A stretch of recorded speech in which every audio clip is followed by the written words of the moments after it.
Откако конкретно минатата година владата донесе одлука со која на општина Кочани и го враќа во повторно владение објектот на комплексот Асном, започнала постапка за изработка на проект со кој се планира административниот дел постепено да се сели таму. Освен вработените во општинската администрација, планирано е во Асном да се преселат и дел од јавните институции.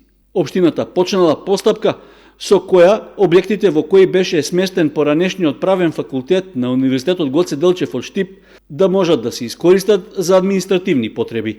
Она што општина Кочани го презема како мерка е изработка на проект за реконструкција. Се планира определен дел од службите на општинската администрација, службите на комуналното предпријатие, фазно како ќе се уредува просторот да се преселат во истата за да го ставиме во функција и да го уредиме тој дел.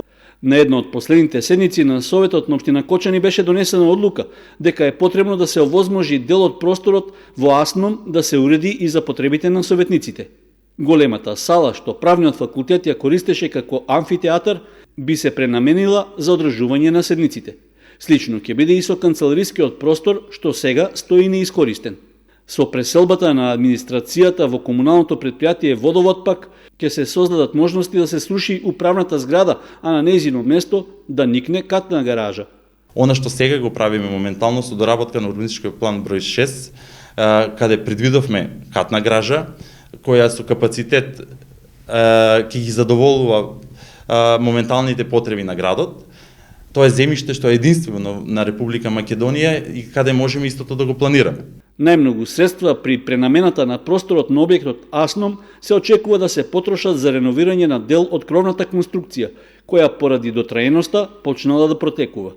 Во моментот, општинската администрација во Кочани е сместена во две згради, што се изградени пред 8, односно 6 децении. Просторните услови воопшто не одговараат на потребите, ниту на вработените, ниту на граѓаните.